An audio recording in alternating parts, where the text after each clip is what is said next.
Hi friends, welcome to my channel my family dairy. ఎలా ఉన్నారండి? అందరూ బాగున్నారా? నేను కూడా బాగున్నానండి. మీరందరూ ఎలా ఉన్నారో నాకైతే కామెంట్ సెక్షన్లో కామెంట్ చేయండి. సో ఇంక ఇవాళ నా మార్నింగ్ రొటీన్తో పాటు నిన్న నేను లలిత జ్యువెలరీలో నెక్లెస్ తీసుకున్నానని చెప్పాను కదా. సో ఏం తీసుకున్నారో చూపించండి భారతి అని చెప్పి అడిగారు. నేను మ్యారేజ్ డే రోజు పెట్టుకుందాం అప్పుడు చూపిస్తాం కదా అనుకున్నాను, కానీ చాలామంది తీసుకోవాలనుకుంటున్నాము, ఒకసారి డిజైన్ షేర్ చేయండి అని అడిగారు. కాబట్టి ఇంక ఇవాళ వ్లాగ్లో ఏం తీసుకున్నానో చెప్తాను. అలాగే ఎంత పడింది, నాకు ఎంత సేవ్ అయింది, అవన్నీ కూడా మాట్లాడుకుందాము. అలాగే ఇంక ఇవాళ నేను లంచ్ బాక్స్లోకి ఏమేం చేశాను, మంచి రెసిపీస్ చేశానండి. వాళ్ళ పొటాటో ఫ్రైడ్ రైస్ చేశాను. అలాగే ఇంట్లోనే బ్రెడ్ తయారు చేశానండి. నేను కేక్ అయితే చేస్తూనే ఉంటాను కదా తరచూ. సో ఫస్ట్ టైము బ్రెడ్ అయితే ట్రై చేశాను. ఆ బ్రెడ్ తోటి బ్రెడ్ ఆమ్లెట్ కూడా వేసాను అనమాట పిల్లలకి. సో స్నాక్ బాక్స్లోకి బ్రెడ్ ఆమ్లెట్ పెట్టాను. అలాగే ఇంకా నేను క్యాబేజ్ బీన్స్ ఫ్రై చేశాను. చాలా బాగా వచ్చింది ఫ్రై అయితే, నాకు బాగా నచ్చింది. అలాగే ఇంకా ఆనపకాయ పచ్చడి చేశాను. సో అవన్నీ మధ్యాహ్నం రెసిపీస్ అనమాట. సో చూస్తూ ఉండండి నా డే రొటీన్తో పాటు మీకు కంప్లీట్ గోల్డ్ స్కీమ్ గురించి నాకెంత సేవ్ అయింది ఏంటి అవన్నీ కూడా ఇవాళ వ్లాగ్లో మాట్లాడుకుందాము. సో ఇంక ఇక్కడైతే ఫస్ట్ నేను బంగాళదుంపలు అయితే కట్ చేసేసి హాట్ వాటర్లో వేసేసాను అనమాట. సో హాట్ వాటర్లో వేయడం వల్ల ఏంటి అంటే మనకి కడాయికి అంటుకోకుండా బాగా ఫ్రై అవుతుంది అనమాట బంగాళదుంప. సో ఫస్ట్ అయితే బంగాళదుంపల్ని కట్ చేసేసి హాట్ వాటర్లో వేసి పక్కన పెట్టేశాను. ఇంకా పొటాటో రైస్తో పాటు కొంచెము పెరుగన్నం కూడా కలుపుదామని చెప్పేసి, అంటే ఫ్రైడ్ రైస్కి రైస్ కొంచెం పదునుగా ఉండాలి కదా. సో అందుకని ఫస్ట్ ఏం చేశానంటే రైస్ ఉడికేటప్పుడు కొంచెం అన్నము గంజి రెండు తీసేసి వేరే గిన్నెలో పెట్టేసి అది ఎక్కువసేపు ఉడకబెట్టుకున్నాను. మిగతా గంజి అంతా వాడ్చేసి కొంచెం పులిహోరకి ఎలా అయితే ఉడకబెట్టుకుంటామో అలా అయితే రైస్ వండి పక్కన పెట్టుకున్నాను. ఆ తర్వాత పెరుగన్నం కోసం రైస్ అయితే పక్కన పెట్టేశాను, చల్లారాలి. ఇంక ఈ లోపల ఇక్కడైతే మామూలుగా ఎప్పుడు ఐరన్ది పెడతాను. సో ఐరన్ది కొంచెం బాగా రస్ట్ పట్టేసింది, అది క్లీన్ చేయాలి. అందుకని ఇంకా నాన్ స్టిక్లో చేసుకుంటా ఉన్నాను. సో ఇప్పుడు అందులో అయితే ఒక 3 స్పూన్స్ ఆయిల్ అయితే వేసుకున్నాను. ఒక 2 పచ్చిమిర్చి, నూనె బాగా వేడెక్కాక ఒక 2 పచ్చిమిర్చి, కొంచెం కరివేపాకు, ఒక ఆనియన్ అయితే సరిపోతుంది. ఆనియన్ కూడా కొంచెం వేగిన తర్వాత ఒక స్పూను అల్లం వెల్లుల్లి పేస్ట్ అయితే వేసుకున్నాను. అల్లం వెల్లుల్లి పేస్ట్ కొంచెం వేగాలి, కొంచెం పచ్చివాసన పోయే వరకు ఫ్రై చేసేసుకొని ఇందాక వేడి నీటిలో పెట్టేసాం కదా ఆ బంగాళదుంపలు. ఏం లేదండి, బంగాళదుంపల్ని వేడి నీటిలో ఎందుకు వేస్తాను అంటే మనకి కడాయికి అంటుకోకుండా మంచిగా ఉడుకుతుంది, అంటే వేగుతుంది అని చెప్పి, అంతే. నాకు ఒకళ్ళు టిప్ ఏం చెప్పారు అంటే బంగాళదుంపల్ని 3-4 టైమ్స్ కనుక కడిగినా సరే అంటుకోకుండా ఉంటాయంట. అంటే మంచిగా కడిగేసినా సరే ఒక 3 టైమ్స్ అలా కడిగేసినా సరే కడాయికి అంటుకోకుండా బాగా వేగుతుంది. వాటి వేడి నీటిలో పెట్టాల్సిన అవసరం లేదు అని అన్నారు, ఉడకబెట్టాల్సిన అవసరం కూడా లేదు అన్నారు. సో అలా కూడా ట్రై చేయాలి అనుకుంటే ఒకసారి ట్రై చేయండి. సో నేనైతే ఇంక బంగాళదుంపలు వేసేసి మూత పెట్టేశాను, ఎందుకంటే అది కొంచెం వేగాలి ఉడకాలి కదా. సో అందుకని మూత పెట్టేసి సిమ్లో పెట్టేశాను. ఇంక ఈ లోపల పిల్లలకైతే టిఫిన్ పెడతా ఉన్నా. చట్నీ అయితే ఇంక ఇవాళ చేయలేదు, ముందు రోజు చేసింది పల్లి చట్నీ ఉంది. సో పల్లి చట్నీ ఏంటి అంటే నార్మల్ ఫ్రిడ్జ్లో పెడితే జిగురు వచ్చేస్తుంది, అందుకని నేను డీప్ ఫ్రిడ్జ్లో పెట్టేస్తాను. ఇంకా మార్నింగ్ లేవగానే డీప్ ఫ్రిడ్జ్లో నుంచి తీసి బయట ఉంచేస్తాను. అప్పుడు ఏంటి అంటే అది నార్మల్ రూమ్ టెంపరేచర్లోకి వచ్చేసిన తర్వాత ఇంకా వేడి వేడి ఇడ్లీతో పెట్టుకొని తింటే బాగానే ఉంటుందండి. ఇంకా వీళ్ళకైతే పెట్టేశాను. వాళ్ళు తినే లోపల ఇంక ఇప్పుడు ఆ బంగాళదుంప అయితే కొంచెం టైం పడుతుంది కదా, ఒక 10 మినిట్స్. ఈ లోపల బ్రెడ్ ఆమ్లెట్ అయితే వేసుకుందాము. సో ఉప్పు, పసుపు, కారము అంతే, ఇంకా అందులో ఏం వేయలేదు. జస్ట్ కొంచెం ఉప్పు, పసుపు, కారంలో కొంచెం వాటర్ వేసాను. అప్పుడు ఏంటి అంటే మనం ఎగ్ ఆమ్లెట్ వేసుకునేటప్పుడు మంచిగా ఎక్కడ కూడా ఈ ఉండలు లేకుండా ఉప్పు కారం బాగా మిక్స్ అవుతుంది అనమాట కొంచెం వాటర్ వేయడం వల్ల. సో వాటర్లో మంచిగా ఉప్పు కారం కలిపిన తర్వాత ఎగ్స్ కనుక అందులో వేస్తే మంచిగా మిక్స్ అవుతుంది ఎగ్ అంతా కూడా. సో పాలు కూడా వేసుకోవచ్చు కావాలి అనుకుంటే. సో నేను ఇంకా పాలు వేయలేదు, కొంచెం వాటర్ అయితే వేసేసాను. బాగా ఒక 4 ఎగ్స్ అయితే ఇలా కలిపేసి పక్కన పెట్టేసుకున్నాను. ఇంకా పెనం పెట్టా, అది వేడెక్కే లోపల మీకు బ్రెడ్ రెసిపీ చూపిస్తా. ఇది పర్ఫెక్ట్గా వచ్చింది అని నేను చెప్పను కానివ్వండి, టేస్ట్ మాత్రం సేమ్ బ్రెడ్ లాగే ఉంది. సో ఇంకొంచెం ప్రాక్టీస్ చేస్తే బాగా వస్తుంది. సో ఎలా చేసానో చూపిస్తాను చూడండి. ఏం లేదు, ఎప్పుడు చేసేలాగా చపాతీ పిండి మనం ఎలా అయితే కలుపుకుంటామో అలాగే, కాకపోతే ఈస్ట్ అయితే వేసానండి అందులో, అంతే. ఇదిగోండి, ఇది వచ్చేసి ఒక 1/2 స్పూను అలాగా ఈస్ట్. ఎక్కువ క్వాంటిటీ కూడా చేయలేదండి, ఎందుకంటే ఫస్ట్ టైం ట్రై చేస్తున్నాను కదా, మళ్ళీ పాడైంది అనుకోండి ఎందుకు తినకుండా వేస్ట్ అవుద్ది అని చెప్పేసి చాలా కొంచెం క్వాంటిటీ చేస్తున్నాను అనమాట.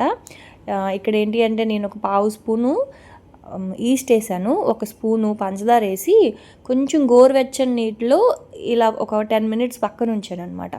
సో ఏంటంటే ఎప్పుడు పిండిలో డైరెక్ట్గా కలిపేయడం వల్ల ఏమవుతుందంటే ఈస్ట్ మంచిగా ఉందా లేదా, ఎక్స్పైర్ అయిపోయిందా, అది యాక్టివేట్ అవ్వదు ఒక్కొక్కసారి. అందుకని నేను ఏం చేశానంటే కొంచెం గోరువెచ్చని నీటిలో దాన్ని కలిపేసి పక్కన ఉంచాను. అది బాగా పొంగిన తర్వాత ఆ క్లిప్పింగ్ అయితే మధ్యలో మిస్ అయిపోయింది, పిండి కలిపింది.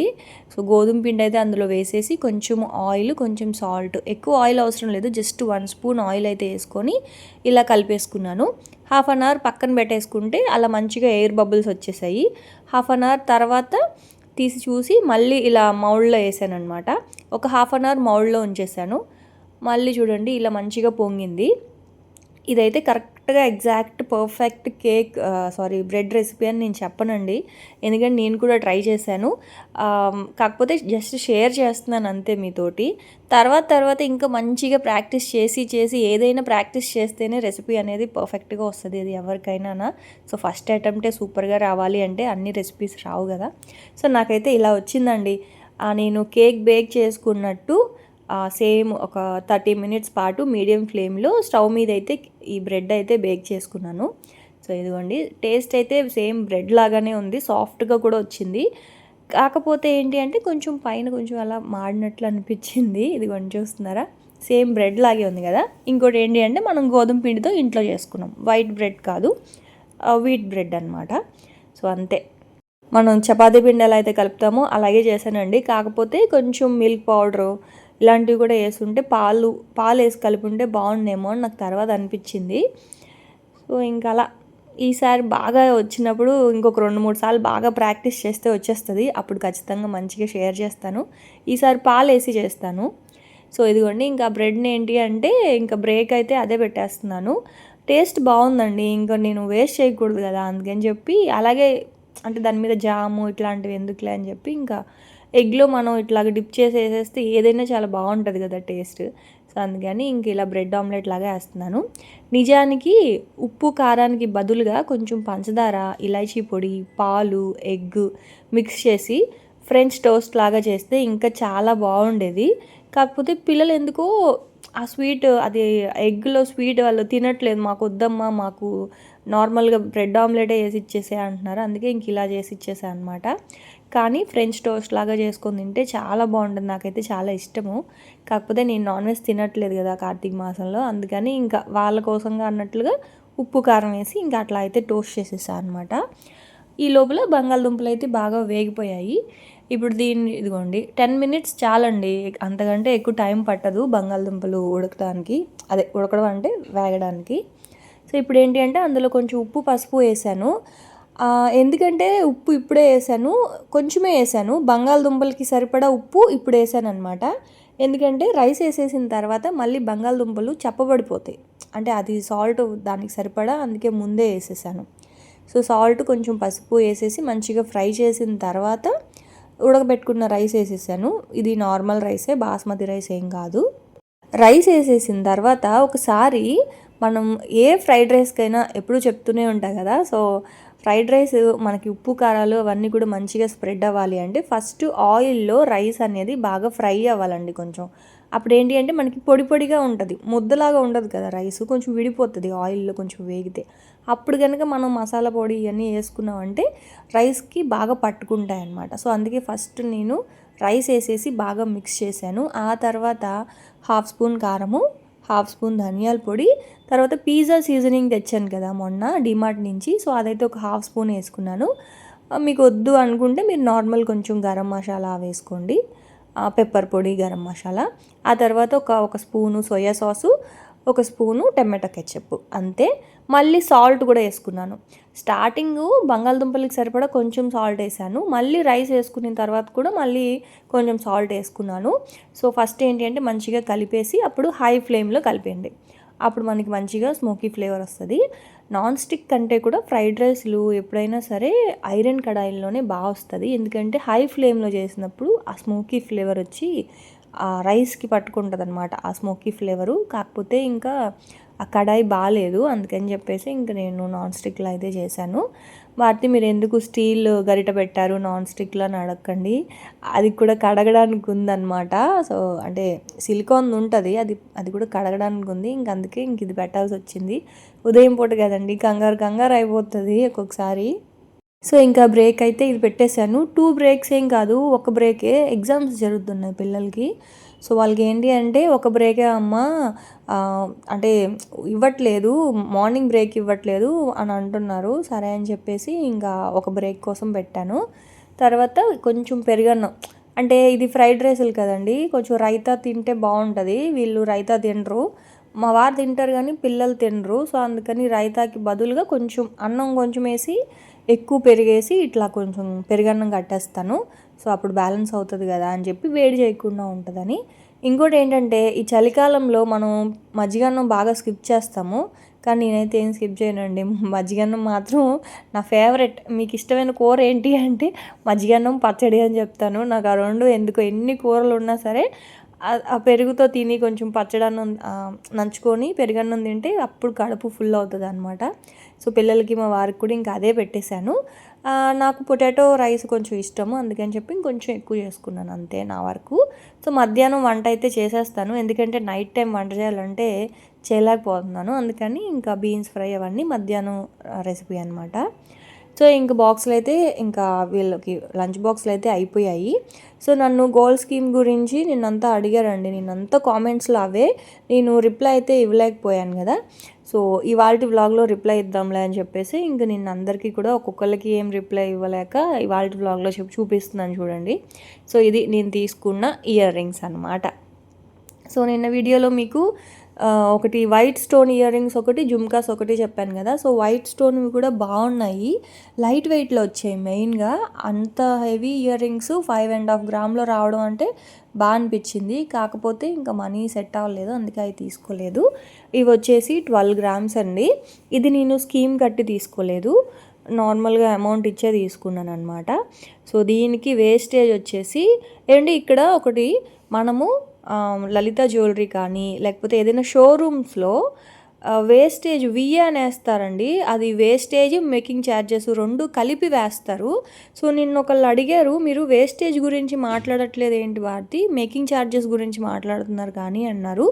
నార్మల్ షాప్స్ ఉంటాయి కదా మనకి తెలిసిన వాళ్ళ షాప్స్, అట్లా చిన్న షాపులు, వాళ్ళు వేస్టేజ్ సపరేట్గా ఇస్తారు, ఆ తర్వాత మేకింగ్ ఛార్జెస్ సపరేట్గా వేస్తారు.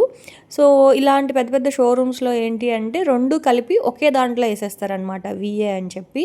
సో అది ఇవి కొంచెం నక్షీ డిజైన్ కాబట్టి 12% పడిందండి మేకింగ్ ఛార్జెస్.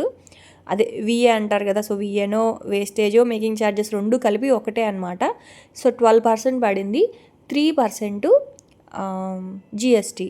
సో 15% దీనికి జిఎస్టీ మేకింగ్ ఛార్జెస్ అయ్యిందనమాట. సో ఎంత అయిందంటే 20,200 300 ఎంత సంథింగ్ అలా అయ్యింది. గోల్డ్ ఆ రోజు గోల్డ్ ప్రైస్ వచ్చేసి 11,275 రూపీస్ ఉందండి. సో క్యాలిక్యులేట్ చేస్తే ఇది ఎంత పడిందో ఒక్క నిమిషం. సో ఇది వచ్చేసి 12 గ్రామ్స్ కదా, 1,35,000 వరకు పడిందండి ఆ రోజున్న గోల్డ్ ప్రైస్కి. అంటే ఆ రోజు గోల్డ్ ప్రైస్ 11,275 రూపీస్ ఉన్నింది గోల్డ్ ప్రైస్ గ్రాము.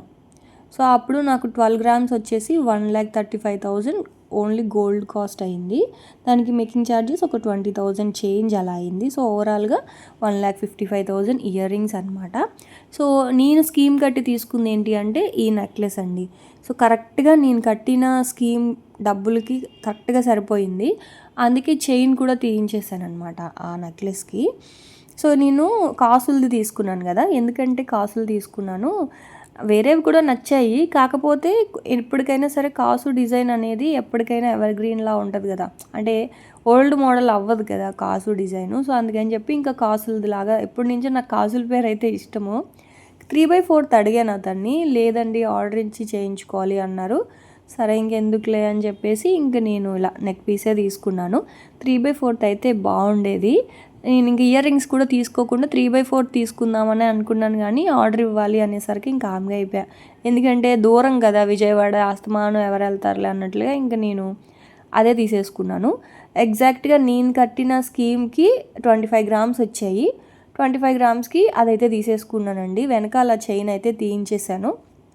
అది ఎక్స్ట్రా ఇంకో 4 గ్రామ్స్ అట్లా ఉంటుంది కదా, సో అదైతే తీయించేసి లైట్ వెయిట్లో ఇయర్ రింగ్స్ వస్తున్నాయి కదా అని చెప్పేసి తీసుకున్నా. అసలు యాక్చువల్గా ఇయర్ రింగ్స్ తీసుకోవాలని అనుకోలేదు, కాకపోతే ఇంకా అప్పటికప్పటికి ఇంకా అలా అలా డబ్బులు అప్పటికప్పటికి కొంచెం అడ్జస్ట్ చేసి వేరే వాళ్ళ దగ్గర తీసుకొని ఇంక అట్లా ఏదో చేసి ఆ ఇయర్ రింగ్స్ అయితే తీసుకున్నాము. ఎందుకంటే ఇప్పుడు ఏలూరు అనుకోండి 2 days ఆగైనా వెళ్ళి తీసుకోవచ్చు. కాకపోతే ఇప్పుడు విజయవాడ కదా, మళ్ళీ ఇంకా లీవ్ పెట్టుకొని వెళ్ళాలి. అందుకని చెప్పేసి కొంచెం హడావిడి అయ్యింది. అప్పటికప్పటికి ఏదో ఆలోచించి అలా తీసుకున్నాం అనమాట ఇయర్ రింగ్స్ అయితే. కానీ రెండిటికి సెట్ అయ్యాయి కదా అని మా వారేమో తీసేసుకోలే, ఇంకెలాగో ఈ గోల్డ్ రేట్ పెరిగేదే కానీ తగ్గేదేమి ఉండదు కదా, తీసుకోలే అని చెప్పేసి అంటే ఇంక తీసుకోకుండా ఎలా ఉంటాం. అలా ఇయర్ రింగ్స్ అలా కుదిరాయి. యాక్చువల్గా నేను అనుకునేది మాత్రం నెక్లెసే అనమాట. సరే అని చెప్పి ఇంకా 2 అలా పేరుగా తీసుకున్నాము. సో ఇప్పుడు స్కీమ్ గురించి మాట్లాడితే, స్కీమ్ అసలు ఎంత కట్టారు భారతి అంటే, నేను నెలకి 20,000 కట్టాను స్కీము. లాస్ట్ ఇయర్ డిసెంబర్లో స్టార్ట్ చేస్తే మొన్న అయ్యింది. సో 11 months కంప్లీట్గా స్కీమ్ అనేది 20,000 కట్టాలి. 12th monthలో మనకి నచ్చిన ఆర్నమెంట్ తీసుకోవచ్చు.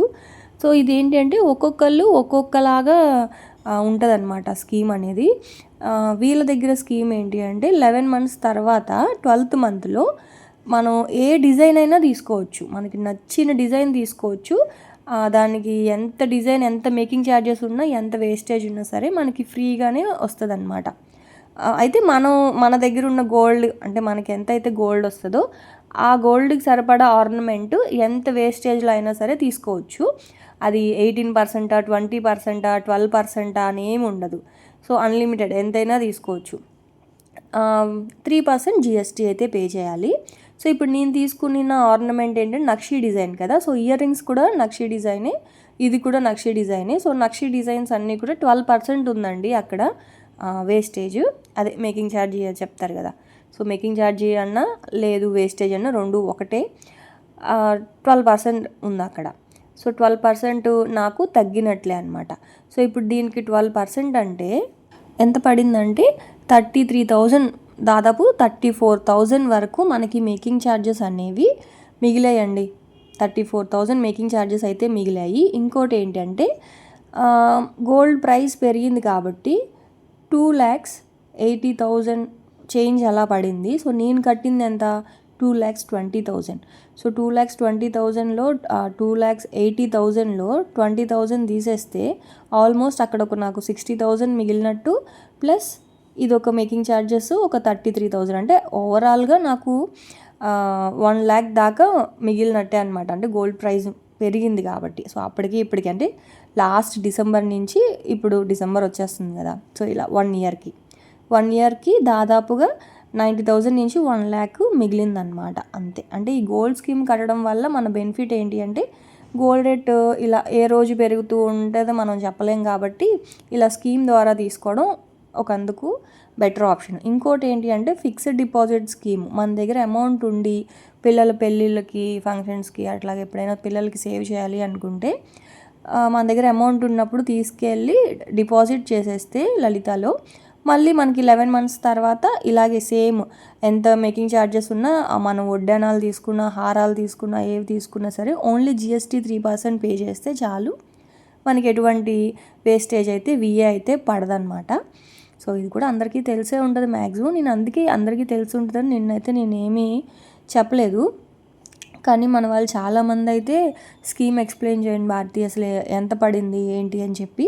సో ఇప్పుడు ఏంటి అంటే గోల్డ్ రేటు ఎక్కువ పెరగడం వల్ల వాళ్ళు ఎక్కువగా ఆఫర్ ఏం పెట్టారంటే వేస్టేజ్ మీద కొంచెం ఆఫర్స్ ఉన్నాయన్నమాట. అంటే ఇది వరకు నేను చూసినప్పుడు ఏంటి అంటే 5% బ్యాంగిల్స్కి 5% ఉండింది, ఇప్పుడు 3% చేశారు. ఆ తర్వాత తాళి చైన్స్ ఇవన్నీ అన్నిటి మీదనండి. మామూలుగా నక్షి డిజైన్స్ అయితే వాళ్ళ దగ్గర 50 to 18% ఉండేదంట వేస్టేజ్, ఇప్పుడు 12% చేశారంట. అంటే తగ్గించారు. స్కీమ్ కట్టిన వాళ్ళకనే కాదు, జనరల్గా నార్మల్గా అప్పటికప్పుడు వచ్చి గోల్డ్ కొనే వాళ్ళకి కూడా వీలుగా ఉండాలి కదా అని చెప్పి. సో ఇప్పుడు ఏంటి అంటే మేకింగ్ ఛార్జెస్ అనేవి తగ్గించారు. నిజం చెప్పాలి అంటే నాకు ఇక్కడ విజయవాడలో ఐటమ్స్ అయితే కలెక్షన్ చాలా బాగుంది. వైజాగ్తో కంపేర్ చేసుకుంటే వైజాగ్లో లైట్ వెయిట్ లేవు. డిజైన్స్ ఉన్నాయి, లైట్ వెయిట్‌లో లేవు. ఇక్కడ మాత్రం బాగా లైట్ వెయిట్‌లో ఉన్నాయి అని అనిపించింది నాకు. లేకపోతే 12 గ్రామ్స్‌కి అలా ఇయర్ రింగ్స్ అయితే అస్సలు రావు. నేను చూసినంత వరకు తక్కువలో తక్కువ 15-16 గ్రామ్స్ నుంచి స్టార్ట్ అయ్యాయన్నమాట అలాంటి ఇయర్ రింగ్స్. నేను ఇదివరకే తీసుకుందాం అనుకున్నాను చాలాసార్లు. నాకు యాక్చువల్గా అలా నక్షి డిజైన్తో ఉన్న ఇయర్ రింగ్స్ అంటే చాలా ఇష్టం, జుమ్కాసు. తీసుకోలేకపోయాను. అప్పుడు నేనంతా చూసినప్పుడు 16 గ్రామ్స్తో స్టార్ట్ అయ్యాయి. ఇప్పుడు ఏంటి అంటే 8 గ్రామ్స్తో కూడా స్టార్ట్ అవుతున్నాయి. సో లైట్ వెయిట్లో కొంచెం మనందరికీ కొంచెం అందుబాటులో ఉన్నట్లుగానే తయారు చేస్తున్నారు పాపం తయారు చేసే వాళ్ళు కూడా, ఎందుకంటే గోల్డ్ రేట్ పెరిగింది కాబట్టి. సో అదనమాట వాటి గురించి. సో మీకు అర్థమైందని అనుకుంటున్నాను. సో నేను తీసుకున్న ఐటమ్స్ అయితే అవన్నమాట. ఇంతకీ ఎలా ఉంది నెక్లెస్, ఇయర్ రింగ్స్ ఎలా ఉన్నాయి అది అడగడం మర్చిపోయాను. సో మీరు చాలామంది జుమ్కాస్ అనే చెప్పారు. సో నెక్లెస్ మాత్రం గ్రీన్ కలర్ స్టోన్స్ వచ్చి ఉండేది తీసుకుని ఉంటారే భారతి అని అన్నారు. చెప్పాను కదండి, అవేంటి అంటే బాగున్నాయి. కాకపోతే ఈ కాసు డిజైన్ ఎప్పటికైనా సరే అలాగ ఉండిపోద్ది కదా, కాసుల పేరు అన్నట్లుగా ఉంటుంది కదా అని నేను ఇంకా ఈ డిజైన్కి వెళ్ళాను అనమాట. సో అది ఇంకా మీకు నచ్చిందా లేదా, ఎలా ఉంది అనేది నాకు చెప్పండి. సో ఇంక ఇక్కడైతే నేను ఆనపకాయ పచ్చడి అయితే చేస్తున్నానండి. రెసిపీ అంతా పోయింది నేను మాట్లాడడంలో. ఏంటి అంటే ఆనపకాయ ముక్కలు కట్ చేసుకొని, పచ్చిమిర్చి, ఆనపకాయ, ఆ తర్వాత కొత్తిమీర, టమాటా, కొంచెం చింతపండు, కొంచెం జీలకర్ర అన్నీ వేసి బాగా వేయించేసుకొని పచ్చడి చేసేసుకోవడమే అనమాట. సో మీరు ఎప్పుడైనా ట్రై చేశారా ఆనపకాయ పచ్చడి? దోసకాయ పచ్చడి లాగానే ఉంటుంది. కాకపోతే దోసకాయని మనం వేయించాం, పచ్చి దోసకాయని పచ్చడి చేసుకుంటాము టమాటాలు పచ్చిమిర్చి వరకు మగ్గించి. ఇక్కడ ఆనపకాయ కాబట్టి కొంచెం నేను ఫ్రై చేశాను అనమాట. సో చల్లారిన తర్వాత వెల్లుల్లిపాయలు, ఉప్పు అన్నీ వేసుకొని మిక్సీ చేసుకోవడమే. ఇంక ఇక్కడైతేనండి ఈ బీన్స్ ఫ్రైకి నేను పోపు పెట్టుకోలేదు. డైరెక్ట్గా క్యాబేజీ, బీన్స్ అందులోనే వేసేసి బాగా మగ్గిన తర్వాత లాస్ట్లో ఒక 10-12 వెల్లుల్లిపాయలని పొట్టు తీసి బాగా చాప్ చేసుకోండి, లేదంటే చితక్కొట్టేసేయండి.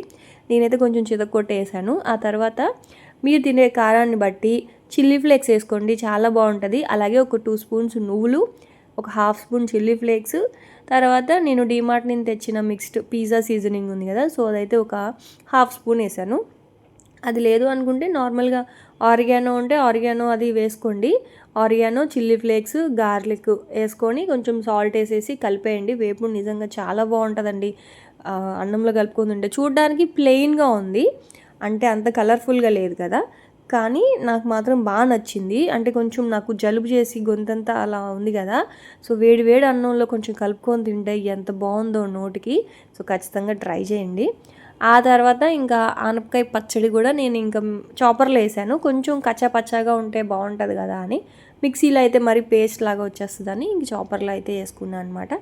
అంతేనండి, ఇదిగోండి. ఇంకా నేను దీనికి పోపు అయితే పెట్టుకోను. రోటి పచ్చళ్ళకి పోపు పెట్టుకుంటే నాకు ఎందుకో నచ్చదు. నిలవ పచ్చళ్ళకి పోపు ఉండాలి, కానీ రోటి పచ్చడికి ఎందుకో నేను పోపు పెట్టుకోను, ఇలాగే తినేస్తాను అనమాట. అయితే కింద పద్మిని గారు వచ్చేసి నాకు మజ్జిగ చారు ఇచ్చారు. ఎంచక్క మజ్జిగ చారు, బీన్స్ ఫ్రై, ఈ పచ్చడి పెట్టుకొని మధ్యాహ్నం అన్నం కడుపు నిండా తినేసాను. ఇంకా పొటాటో ఫ్రై యాక్చువల్గా మార్నింగ్ తినేసాను అనమాట. సో అది ఇంక ఇవాల్టి నా morning to afternoon routine. So చూసారు కదా, నేనైతే ఇంకా వ్లాగ్ ఇక్కడితో ఎండ్ చేస్తున్నానండి. రేపటి వ్లాగ్లో మళ్ళీ కలుస్తాను, అప్పటి వరకు ఉంటాను. Bye friends, bye.